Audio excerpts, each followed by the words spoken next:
جو بندہ بھی پریشان ہے کسی بھی لحاظ سے، بچیاں جوان ہو رہی ہیں، شادی کرنی ہے، پریشان ہے، تجارت کے اندر نقصان ہو گیا اس وجہ سے پریشان ہے، گورنمنٹ جاب نہیں مل رہی اس وجہ سے پریشان ہے، رزق کے حوالے سے پریشان ہے۔ ایک ایسا عمل ہے اگر انسان اس عمل کو متواتر یعنی مسلسل کرے تو انشاءاللہ اس کی جتنی بھی حاجتیں ہیں، جتنی بھی تمنائیں ہیں، وہ ساری کی ساری پوری ہو جائیں۔ اگر ہمارا اسٹوڈنٹ چاہتا ہے کہ ہم امتحان کے اندر ایگزامس میں ہمارے A1 گریڈ ہو یا پوزیشن ہولڈر بنے تو وہ بھی یہ عمل کرے، اگر کسی کو روزہ رسول سے بہت زیادہ محبت ہے، تڑپ ہے، وہ عمرہ یا حج کرنے کی چاہت رکھتا ہے، اس کو بھی چاہیے کہ وہ بھی یہ عمل کرے۔ اگر کوئی بیماریوں کی وجہ سے پریشان ہے، اس کو بھی چاہیے کہ وہ بھی یہ عمل کرے۔ اگر اور کوئی دلی خواہشات ہیں، دلی تمنائیں ہیں، تو اس کو چاہیے کہ وہ بھی یہ عمل کرے۔ بالکل آسان سا ورد ہے، آسان سا عمل ہے، اگر ہم اس کو اپنا لیں گے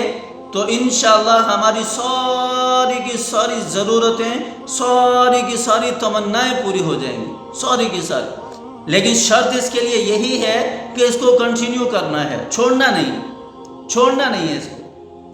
آسان سا ورد ہے، آسان سا وظیفہ ہے کہ رات کو سونے سے پہلے باوضو ہو کر وضو کر کے سونے سے پہلے وضو کر کے 3 مرتبہ شروع میں درود پاک پڑھنا ہے اور 3 مرتبہ ہی اس عمل کے آخر میں درود پاک پڑھنا ہے۔ درود کی بڑی فضیلت ہے،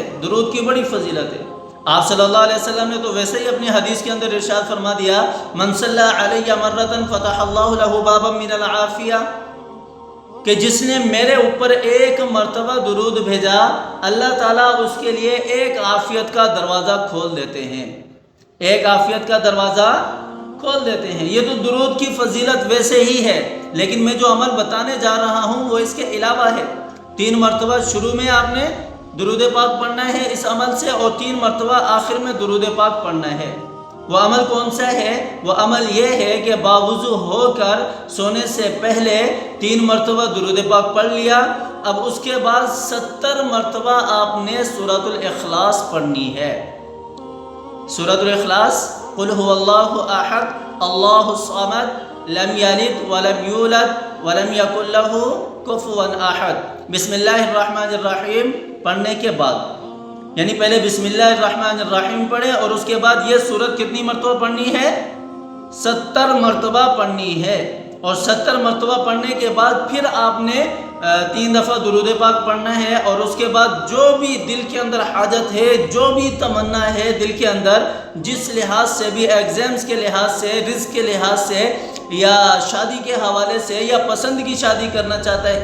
چاہتا ہے کوئی، تو اس حوالے سے یعنی جو بھی آرزو اور جو بھی تمنا، جو بھی حاجت دل کے اندر ہے، اس کے مطابق وہ اللہ تعالیٰ سے دعا مانگے اور دعا مانگ کر سو جائے۔ اور انشاءاللہ العزیز یہ عمل 70 دن تک کرنا ہے، 70 دن تک یہ عمل کرنا ہے۔ اگر حاجت پوری ہو بھی جاتی ہے تو پھر بھی اس عمل کو چھوڑے نہ، اس عمل کو پورا کریں، اور انشاءاللہ 70 تو بہت دور ہے،